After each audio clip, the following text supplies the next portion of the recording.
नमस्कार दोस्तों, homeopathy with Sachin में आप सब लोगों का बहुत बहुत स्वागत है।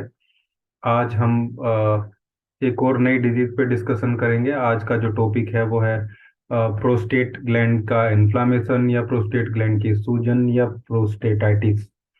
इस पे हम आज डिस्कस करेंगे। प्रोस्टेटाइटिस क्यों होता है, उसके कारण क्या है, उसके लक्षण क्या है और होम्योपैथी में उसका बेस्ट कॉम्बिनेशन ट्रीटमेंट हम क्या दे सकते हैं। तो चलिए शुरू करते हैं।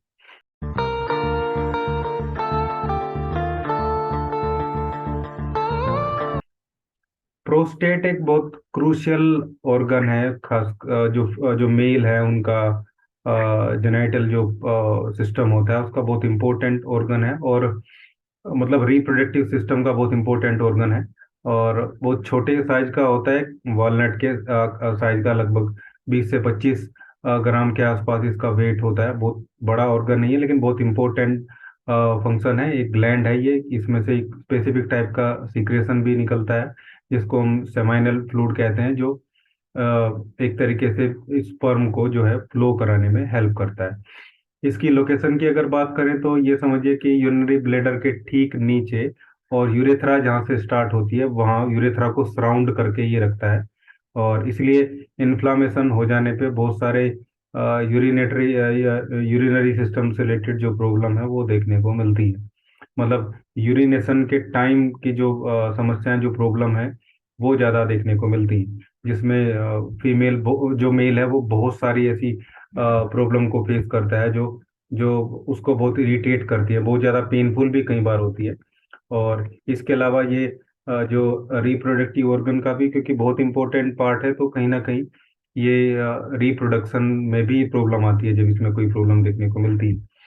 हालांकि अगर देखा जाए तो ये इसके होने के कारण क्या है, तो एक बहुत बड़े कारणों में से एक बैक्टीरियल इन्फेक्शन है। बैक्टीरियल इन्फेक्शन की वजह से भी जो प्रोस्टेट में जो इन्फ्लामेशन है वो देखने को मिलता है। इसके अलावा कुछ ऑटो इम्यूनिटी की प्रॉब्लम की वजह से भी प्रोस्टेट ग्लैंड में इन्फ्लामेशन हो जाता है, या फिर किडनी में कोई इन्फेक्शन हो, वो किसी भी वजह से हुआ हो, उसकी वजह से भी कई बार जो है प्रोस्टेट ग्लैंड में इन्फ्लामेशन देखने को मिलता है। इसके अलावा और दूसरे फैक्टर हो सकते हैं, कोई इंजरी हो सकती है, कोई चोट लग जाए, ठीक है, उस वजह से भी ये जो प्रोस्टेटाइटिस है वो देखने को मिल सकता है। सिम्टम्स की जहाँ पे बात करें, जब कोई मेल जो पेशेंट है वो यूरिनेट करते टाइम पेन फील करे, उसको ऐसा सेंसेशन दिखे, डायसूरिया की जो कंडीशन है वो उसको नजर आए, फ्रीक्वेंट यूरिनेशन मतलब बार बार यूरिन पास होने की कंडीशन उसको नजर आए, लेकिन अ, वो कंप्लीटली यूरिन जो है पास ना हो, उसके थोड़ी देर बाद फिर उसको अर्जिंग हो यूरिन करने की, और पेनफुल रहे वो, जिसमें फ्लो जो है वो बहुत कम देखने को मिले मेल पेशेंट में, वो प्रोस्टेटाइटिस के लक्षण होते हैं। पर्टिकुलरली रात को ज्यादा ऐसी प्रॉब्लम होता, तो दिन में भी है लेकिन रात को बहुत ज्यादा देखने को मिलता है। इसके अलावा प्रोस्टेट में इन्फ्लामेशन होने की वजह से एब्डोमेन में भी, पेट में भी पेन, कई बार लोअर एब्डोमेन में पेन देखने को मिलता है, ग्रोइन रीजन जो होता है। और कई बार वो रेडिएट भी करता है बैक की साइड, मतलब पीछे जो लोअर बैक होती है वहां पे भी रेडिएट रेडिएट जो है करते हुए दिखेगा। इसके अलावा टेस्टिकल में डिस्कम्फर्ट देखने को मिल सकता है। पेन यूरिनेशन के टाइम पेनफुल तो रहेगा, इजैकुलेशन भी पेनफुल हो सकता है, बहुत ज़्यादा पेनफुल हो सकता है, तो ये सारी कंडीशन इसमें देखने को मिलती है। इसके अलावा जब बैक्टीरियल इन्फेक्शन होता है प्रोस्टेटाइटिस में, तो येलोविश कलर का यूरिन के साथ में जो एक एक फ्लूइड जो है वो भी पास आउट होते हुए देखा जाता है। इसके अलावा लो ग्रेड फीवर जो है रहना स्टार्ट हो जाता है, पेशेंट को बार बार फ्लू लाइक जैसे जो सिम्टम्स है वो नजर आते हैं जब बैक्टीरियल इन्फेक्शन हो जाता है।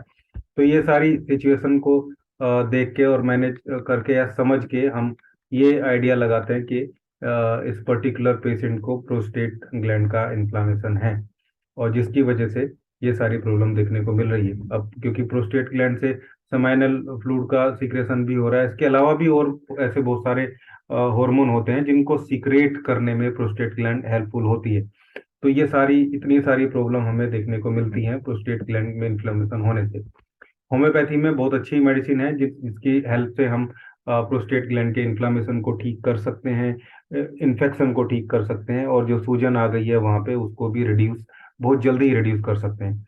अभी दो कॉम्बिनेशन में आप लोगों को बताऊंगा। एक मदर टिंचर का कॉम्बिनेशन है, और दूसरा है पोटेंसी का कॉम्बिनेशन। दोनों को एक साथ यूज करना है और आप देखेंगे कि आपको बहुत अच्छे रिजल्ट उसके मिलेंगे। इससे पहले मैं एक अपील करूंगा, अगर आप लोगों ने अभी तक चैनल को सब्सक्राइब नहीं किया है तो प्लीज इस चैनल को सब्सक्राइब जरूर कीजिएगा।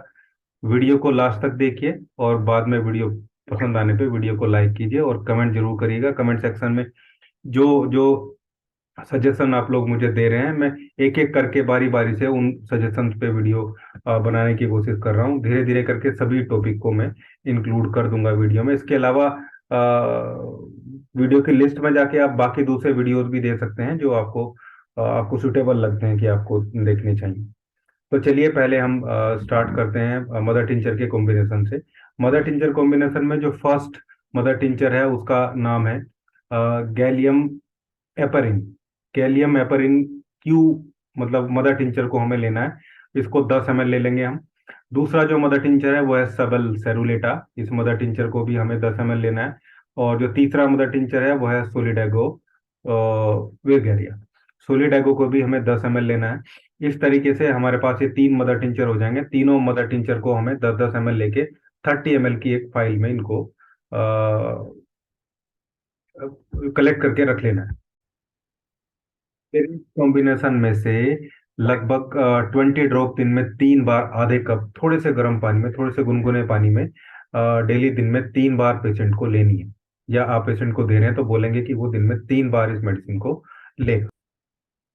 अब जो पोटेंसी का कॉम्बिनेशन है हम उसकी बात करते हैं। पोटेंसी के कॉम्बिनेशन में भी हमने 3 मेडिसिन को लिया है।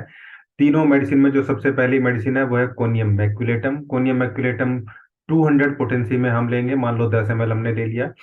दूसरी पोटेंसी मेडिसिन हम लेंगे वो है एसिड फोर्स। एसिड फोर्स को भी 200 पोटेंसी में हमें लेना है, लगभग 10 ml ही लेने 10 ml लेना है। और जो थर्ड मेडिसिन है वो है लाइकोपोडियम। लाइकोपोडियम का भी 200 पोटेंसी में हमें 10 ml लेना है। तीनों मेडिसिन को आपस में मिक्स कर लेंगे, एक फाइल में कलेक्ट कर लेंगे। उसके बाद इस मेडिसिन की लगभग 5, 6 या 7 ड्रॉप, 5, 6 या 7 कोई भी एक जो आपको लगे, 5 से 6 ड्रॉप जो है 1 चम्मच या 2 चम्मच पानी में डाल के इसको भी दिन में 3 बार लेना है। दोनों को अल्टरनेट करके लेना है।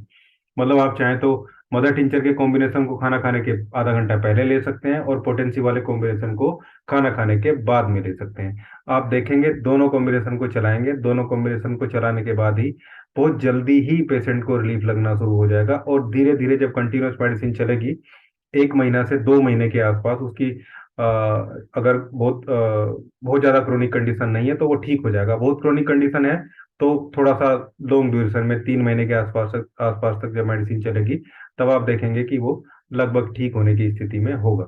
क्योंकि जो प्रोस्टेट है वो मैक्सिमम 40 साल से ऊपर के जो लोग होते हैं उनमें देखने को मिलता है, बल्कि मैं बोलूँ कि 50 साल के आसपास जाके प्रोस्टेट की प्रॉब्लम देखने को मिलती है। तो वहां पे डिजीज जो है थोड़ी सी क्रोनिक ही आपको देखने को मिलेगी। तो 2 से 3 महीने मेडिसिन आप चलाएंगे तो आप देखेंगे कि आपको ये वहां पे क्योर करके देगी। तो ये था आज का प्रोस्टेटाइटिस का कॉम्बिनेशन। उम्मीद करता हूँ आप लोगों को अच्छा लगा होगा। अच्छा लगे तो लाइक कीजिए, शेयर कीजिए, चैनल को सब्सक्राइब जरूर कीजिएगा। Thank you.